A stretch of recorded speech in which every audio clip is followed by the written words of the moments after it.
يا أيها الذين آمنوا قوا أنفسكم وأهليكم نارا وقودها الناس والحجارة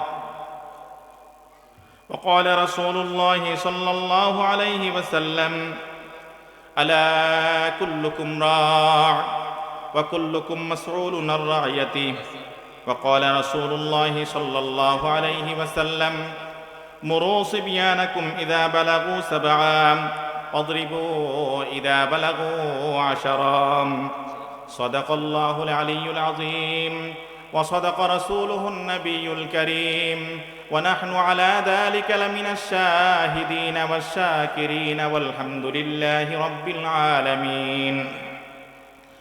اللهم صل على محمد وعلى آل محمد كما صليت على إبراهيم وعلى آل إبراهيم إنك حميد مجيد. اللهم بارك على محمد وعلى آل محمد كما باركت على إبراهيم وعلى آل إبراهيم إنك حميد مجيد. سبحانك لا علم لنا إلا ما علمتنا إنك أنت العليم الحكيم. কাবিল ইহতিরাম সম্মানিত উলামায়ে কেরাম, আজকের এই মুহূর্তে মাহফিলের সম্মানিত সভাপতি সাহেব, মাহফিলে উপস্থিত সম্মানিত সুধী সমাজ, পর্দার আড়ালে অবস্থানরত আমার মা ও বোনেরা, আল্লাহ পাক রব্বুল ইজ্জতের দরবারে লাখ কোটি শুকরিয়া, যিনি আমাদেরকে আল্লাহ পাক রব্বুল ইজ্জতের কোরআনের নেসবতে আজকের একটি তাফসীরুল কোরআন মাহফিলে অংশগ্রহণ করার তৌফিক দান করেছেন। সেজন্য আমরা সকলে শুকরিয়া আদায় করি আলহামদুলিল্লাহ। আল্লাহ পাক রব্বুল ইজ্জত কোরআনে হাকিমের মধ্যে বলেন, ইয়া আইয়ুহাল্লাযীনা আমানু কু আনফুসাকুম ওয়া আহলিকুম নারা, হে ঈমানদারগণ, তোমরা তোমাদের নিজেদেরকে এবং তোমাদের আহল আয়ালকে এমন জাহান্নামের অগ্নি থেকে রক্ষা করো যে জাহান্নামের ইন্ধন জ্বালানি কাঠ মানুষ ও পাথর হবে। আল্লাহ পাক রব্বুল ইজ্জত এই জায়গার মধ্যে গুরুত্বপূর্ণ একটা কথা বলেছেন। আল্লাহ পাক রব্বুল ইজ্জত আমাদেরকে দুনিয়াতে পাঠিয়েছেন জাহান্নাম দেওয়ার জন্য নয়, বাস্তবিক পক্ষে আমাদেরকে জান্নাতি বানানোর জন্য। এই দুনিয়াটা যেহেতু আখেরাতের শস্যক্ষেত, আখেরাত কামাই করার, উপার্জন করার একটা স্থান, এই জায়গার মধ্যে এসে যেন আমরা জান্নাত কামাই করতে পারি, জান্নাত উপার্জন করে যেতে পারি, সেই উদ্দেশ্যে আল্লাহ পাক রব্বুল ইজ্জত আমাদেরকে এই দুনিয়াতে পাঠিয়েছেন। আল্লাহ পাক রব্বুল ইজ্জত আরো আলমে আরওয়াহের মধ্যে আমাদেরকে যে শিক্ষা দিয়েছিলেন, আলাস্তু বিরব্বিকুম ক্বালু বালা, আল্লাহ পাক রব্বুল ইজ্জত সমস্ত রূহে জগৎকে লক্ষ্য করে বলেছিলেন, আমি কি তোমাদের প্রভু নয়? তখন আমরা সকলেই সমস্বরে বলেছিলাম, জি হ্যাঁ, আপনি আমাদের প্রভু। বাস্তবিক পক্ষে আমাদের এই প্রভুত্বের স্বীকৃতি ঠিক আছে কিনা এটাকে যাচাই বাছাই করার জন্য আল্লাহ পাক রব্বুল ইজ্জত আমাদেরকে দুনিয়াতে পাঠাইছেন। পাঠানোর পরে আবারও বারবার করে স্মরণ করিয়ে দিতেছেন।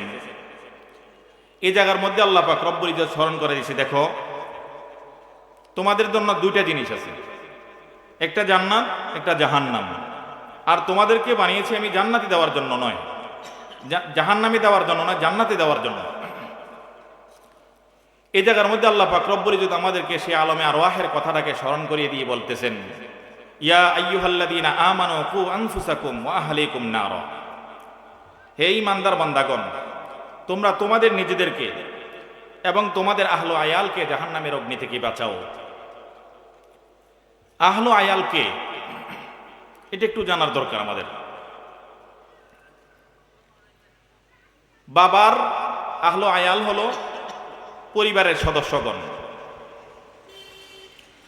একজন সমাজ প্রতিনিধির আহল আয়াল হলো সমাজের সকল। একজন ওয়ার্ডের আহলো আয়াল হলো, অর্থাৎ মেম্বারের আহল, তার অধীনস্থ লোকেরা হলো এই ওয়ার্ডের সকল লোকগণ। আল্লাহ পাক রব্বুল ইজ্জত সকলকে নিজেদের আহলো আয়াল কে এবং নিজেকে জাহান্নামের আগুন থেকে বাঁচানোর জন্যই বলেছেন। সর্বপ্রথম কিন্তু জাহান্নামের আগুন থেকে বাঁচার জন্য নিজেকে বলেছেন। আমরা জাহান্নামের আগুন থেকে কিভাবে বাঁচব?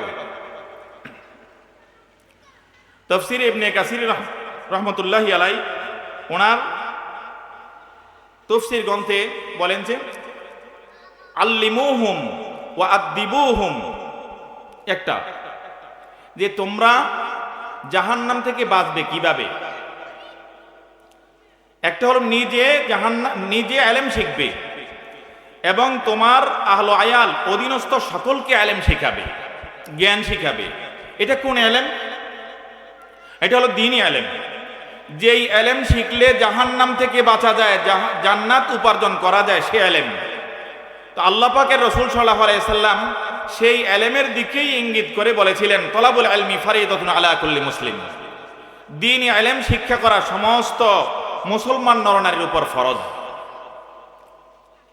তো সর্বপ্রথম জাহান্নাম থেকে বাঁচানোর এক নম্বর একটা পন্থা সে হলো নিজে ইলম শিখা। নিজে ইলম শিখে জাহান্নাম থেকে কিভাবে রক্ষা পাবে, জাহান্নাম থেকে নিজেকে কিভাবে বাঁচাতে পারবে, সেই জিনিসকে শিক্ষা করা। ইলম শিখে কোরআনকে দেখবে, আহাদিসে মুবারাকাকে দেখবে। কোরআনের মধ্যে জাহান্নাম থেকে বাঁচার কি কি পন্থা বলেছেন, আল্লাহ পাকের রাসূল সাল্লাল্লাহু আলাইহি সাল্লাম আহাদিসে মুবারাকার মধ্যে জাহান্নাম থেকে বাঁচার কি কি পন্থা বলেছেন, সবগুলো শিখবে। সবগুলো শিখে আগে সর্বপ্রথম নিজেকে জাহান্নাম থেকে রক্ষা করবে। যখন নিজের ব্যাপারে প্রস্তুতি নিয়ে ফেলেছে, তখন দ্বিতীয় স্তরে আসে তার আহলো আয়াল। বাবার জন্য তার ফ্যামিলির সকলকে জাহান্নাম থেকে বাঁচার জিম্মাদারি। হাদিসের মধ্যে আছে, মা মিন আবদিন ইস্তারআহুল্লাহু রাইয়া। আল্লাহ পাক রব্বুল ইজ্জত, আল্লাহ পাকের রাসূল সাল্লাল্লাহু আলাইহি সাল্লাম বলেন, আল্লাহ পাক রব্বুল ইজ্জত যে সমস্ত মানুষকে, যাকে আল্লাহ পাক রব্বুল ইজ্জত জিম্মাদারি দিয়েছেন, সে যদি তার জিম্মাদারি পরিপূর্ণভাবে আদায় না করে, সে জাহান্নামের সুঘ্রাণ পাবে না। বড় মারাত্মক একটা কথা এখানে। তাহলে আমাদেরকে আল্লাহ পাক রব্বুল ইজ্জত জিম্মাদারি দিয়েছেন, আমি জিম্মাদার, দায়িত্বশীল। আমার দায়িত্বের ব্যাপারে যদি আমি অবহেলা করি, তাহলে আমি কিন্তু আল্লাহ পাক রব্বুল ইজ্জতের জান্নাতের সুঘ্রাণও পাবো না। যেই জান্নাতের সুঘ্রাণ জান্নাত থেকে 500 বছর দূরেও পাওয়া যায়। আর এই দায়িত্ব যদি আদায় না করে, তাহলে সে জান্নাতের সুঘ্রাণ পাবে না। তাহলে জান্নাতের সুঘ্রাণ যদি না পায়, কি পাবে? সে জাহান্নামে যাবে। এই জন্য আমরা আমাদের সর্বপ্রথম নিজেদেরকে এবং ফ্যামিলিদেরকে, সকলকে আমরা জাহান্নাম থেকে বাঁচানোর পদক্ষেপ নিব। আল্লাহ পাক রব্বুল ইজ্জত আমাদের সকলকে তৌফিক দান করেন। আমরা আমাদের সন্তানকে অজ্ঞ বানাইতে কেউ রাজি নয়, অশিক্ষিত বানাইতে কেউ রাজি নয়। দিন মজুর, রিক্সাওয়ালা, কুলি, চাকর, সকলেই চায় আমার সন্তানটা শিক্ষিত হয়ে যাক, সকলেই চায়। কিন্তু কোন শিক্ষার পিছনে আমরা ঘোরাঘুরি করছি, কোন শিক্ষার পিছনে আমরা লেগে পড়েছি, সেই শিক্ষাটা আমাদের একটু জানার দরকার। বাস্তবিক পক্ষে কোন শিক্ষা গ্রহণ করার জন্য আল্লাহ পাক রব্বুল ইজ্জত আমাদেরকে দুনিয়াতে পাঠালেন, আমি সেটাকে লক্ষ্য করার দরকার। আমার নিজের ব্যাপারে আগে চিন্তা করার দরকার, পাশাপাশি আমার ফ্যামিলির সকলের ব্যাপারে চিন্তা করার দরকার। আমার একটা বাচ্চা যদি অসুস্থ হয়ে যায়, তাকে সুস্থ করার জন্য যদি আঞ্চলিক ডাক্তারের কাছে নিয়ে গেলে সুস্থ হওয়ার চেষ্টা করি, এখানে যদি না হয় টাউনে যাই, এও যদি না হয় শহরে যাই, এও যদি না হয় দেশের ভালো বড় অভিজ্ঞ ডাক্তারের কাছে আমরা যাই। দেশের ডাক্তাররা যদি বাদ দিয়ে দেয়, আমি বাইরে গিয়ে সন্তানকে চিকিৎসা করার জন্য নিজের সায় সম্পত্তি সব কিছু বিক্রি করে হলেও এই সন্তানকে বাঁচানোর পদক্ষেপ নিয়ে থাকি।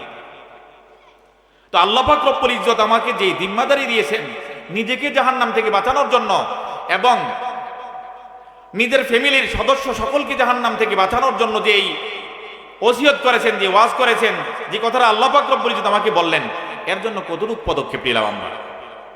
আমার সন্তান আমার সামনে দিয়ে জাহান্নামের কাজ করে, আমার সন্তান আমার সামনে দিয়ে এসে জাহান্নামের রাস্তা ধরলেন, আর আমি বাবা হিসাবে যদি ওই সন্তানকে জাহান্নাম থেকে বাঁচানোর কোনো পদক্ষেপ না নেই, তাহলে আমার জন্য জাহান্নাম অপেক্ষা করতেছে। এই জন্য আমরা সকলেই নিজেকে বাঁচানোর পাশাপাশি নিজেদের আহলে আয়াল, নিজের ফ্যামিলি সকলকে আমরা জাহান্নাম থেকে বাঁচানোর পদক্ষেপ নিয়ে থাকি। আমি আল্লাহ পাক রব্বুল ইজ্জতের রাসূলের কয়েকটি হাদিস আপনাদের সম্মুখে তেলাওয়াত করেছিলাম। আল্লাহ পাকের রাসূল সাল্লাল্লাহু আলাইহি সাল্লাম জাহান্নাম থেকে বাঁচার পদক্ষেপ কি কি ভাবে নিয়েছিলেন সেই পন্থাটাও আমাদের অবলম্বন করা দরকার। আল্লাহ পাকের রাসূল সাল্লাল্লাহু আলাইহি সাল্লাম সন্তানকে, ফ্যামিলির সদস্যকে সকলকেই জাহান্নাম থেকে বাঁচানোর পদক্ষেপ নিয়েছিলেন একটা সময়ে। আমরা যদি আমাদের সন্তানকে জাহান্নাম থেকে বাঁচানোর পদক্ষেপ নেই, তাহলে আল্লাহ পাকের রাসূল সাল্লাল্লাহু আলাইহি সাল্লাম যেই সময়ে পদক্ষেপ নিয়েছিল আমরাও যেন সেই সময়ে পদক্ষেপ নেই। আল্লাহ পাকের রাসূল সাল্লাল্লাহু আলাইহি সাল্লাম হাদিসের মধ্যে বলেছেন, মুরু সিবিয়ানাকুম ইদা বালাগু সাবআম আদরিবু ইদা বালাগু আশারা। এ আমার উম্মতের নরনারীরা, তোমরা তোমাদের সন্তানকে ভালো কাজের প্রতি উদ্বুদ্ধ করো, আল্লাহ পাকের প্রতি উদ্বুদ্ধ করো, রাসূলের প্রতি উদ্বুদ্ধ করো, দ্বীনের প্রতি উদ্বুদ্ধ করো যখন তার বয়স 7 বছরে উপনীত হয়। আর যখন তার বয়স 10 বছর হয়, তাকে বোঝানোর পরেও যদি সে হুকুমের প্রতি আগ্রহী না হয়, তাইলে একটু বেতের আঘাত দিবে, একটু শাসন করবে তাকে। আল্লাহ পাকের রাসূল সাল্লাল্লাহু আলাইহি সাল্লাম যে যুগে ছিলেন, ওই যুগের নীতি নৈতিকতা, সন্তানকে লালন পালনের শুরু করতেন 7 বছর বয়সে। সন্তানকে দ্বীন শিক্ষা, আল্লাহ পাক রব্বুল ইজ্জতের জ্ঞান শিক্ষা দেওয়ার শুরু করতেন 7 বছর বয়সে। সেজন্য আল্লাহ পাকের রাসূল সাল্লাল্লাহু আলাইহি সাল্লাম বয়সটা নির্ণয় করেছিলেন 7 বছর। এখনকার যুগে আল্লাহ পাকের রাসূল সাল্লাল্লাহু আলাইহি সাল্লামের যুগের সন্তানদের তুলনায় এখনকার যুগের সন্তানেরা 3 বছর থেকে 4 বছর 5 বছর তার বুদ্ধি বিবেচনার দিক দিয়ে দেখা যায় 3 বছরে তাকে স্কুলে ভর্তি করাই দেয়। তাহলে দেখা যায় আমি যেই সন্তানকে শিক্ষা গ্রহণ করার জন্য তার 3 বছরকে নির্ণয় করলাম, আমি যেন পাশাপাশি আমার সন্তানকে জাহান্নাম থেকে বাঁচানোর জন্য সেই 3 বছরকে যেন আমি সিদ্ধান্ত নিই, না হয় আমার উপায় থাকবে না, না হয় আমার জন্য জাহান্নাম পদক্ষেপ নিবে। তো আল্লাহ পাকের রাসূল সাল্লাল্লাহু আলাইহি সাল্লাম সর্বপ্রথম কি দিয়ে শিক্ষা দিতেন? সর্বপ্রথম কি দিয়ে সন্তানকে আল্লাহ পাকের প্রতি উদ্বুদ্ধ করতেন? সন্তান যখন কথা বলতে শিখতেন তখন আল্লাহ পাকের রাসূল সাল্লাল্লাহু আলাইহি সাল্লাম তার কানে বারবার লা ইলাহা ইল্লাল্লাহ, লা ইলাহা ইল্লাল্লাহ, লা ইলাহা ইল্লাল্লাহ, লা ইলাহা ইল্লাল্লাহ 7 বার বলতেন। মোট কথা এতটুক বলবে, যেটুক বলার পরে সে নিজে মুখে বলার জন্য চেষ্টা করবে। তার জিন্দেগীর সর্বপ্রথম কথা যেন লা ইলাহা ইল্লাল্লাহ, তার জিন্দেগীর সর্বপ্রথম কথা যেন আল্লাহ আল্লাহ হয়। যখন সে আব্বা শিখবে, এই ওজনে আল্লাহ শিখা আল্লাহ শব্দটা শিখাইবে। এজন্য আল্লাহ পাকের রাসূল সাল্লাল্লাহু আলাইহি সাল্লাম শুরু করতেন আল্লাহ পাকের বরত্ব দিয়ে। দেখেন সন্তান যখন ভূমিষ্ঠ হয়, আল্লাহ পাকের রাসূল সাল্লাল্লাহু আলাইহি সাল্লামের শিক্ষা, ভূমিষ্ঠ হওয়ার সাথে সাথে সর্বপ্রথম সন্তানকে দ্বীনের উপর উঠানোর জন্য যেই পদক্ষেপ, সেটা হলো তার কানে আযান ইকামত দেওয়া। ডান কানে আযান, বাম কানে ইকামত। এটা আল্লাহ পাকের রাসূল সাল্লাল্লাহু আলাইহি সাল্লামের শিক্ষা, যে যখন কোনো সন্তান মায়ের ওদর থেকে দুনিয়াতে আসবে, সর্বপ্রথম আল্লাহ পাকের বরত্ব তাকে শিখিয়ে দিবে। আর যার সর্বপ্রথম শিক্ষা হবে আল্লাহ পাকের বরত্ব, যার অন্তরে আল্লাহ পাকের বরত্বের বীজ বপন করা হবে, সেই বাল্যকাল থেকেই নবজাতক থাকা অবস্থায় সে বড় হলেও আল্লাহ পাকের বরত্বের কথা বলবে না। আমাদের এক ওস্তাদ একটা দৃষ্টান্ত দিতেন, সকালবেলায় যদি কেহ পানি ভাত দিয়ে পেঁয়াজ দিয়ে ভাত খায়, সারাদিন যদি সে পিন্নিবালা অনেক কিছু খায়, বিকেলবেলা যখন তার পেটটা খালি হয়, ঢেকুর যখন আসে, সকালবেলার পান্তা পাতার পেঁয়াজের ঢেকুরটাই আসে। এজন্য আল্লাহ পাকের রাসূল সাল্লাল্লাহু আলাইহি সাল্লাম সন্তান ভূমিষ্ঠ হওয়ার সাথে সাথেই আল্লাহ পাকের বরত্বের বীজ সন্তানের মধ্যে দিয়ে দিতেন। আজান আজান আজানের ব্যাপারে আমাদের এলাকায়, আমাদের দেশে একটা গলতি আছে, যখন ছেলে সন্তান হয় তখন বাইরে গিয়ে আজান দেয়, বাইরে আজান দেয়। অসময়ে যদি কোনো আজান কেউ শোনে, তাহলে আমাদের সমাজের সকলেই মনে করে যে এই বাড়িতে মনে হয় ছেলে হয়েছে, আর মেয়ের ব্যাপারে কোনো আযান দেয় না। কিন্তু আল্লাহ পাকের রাসূল সাল্লাল্লাহু আলাইহি সাল্লামের শিক্ষা হলো, যেহেতু ঈমানের বুনিয়াদ তার অন্তরের মধ্যে বপন করতেই হবে, সেই পুরুষ হোক বা মেয়ে হোক, ছেলে হোক বা মেয়ে হোক, সে তো আল্লাহ পাকের বান্দা। আল্লাহ পাকের বরত্ব যেহেতু তার অন্তরের মধ্যে বপন করতেই হবে, তাইলে ছেলে হোক বা মেয়ে হোক উভয় জনের কানেই আযান দিবে।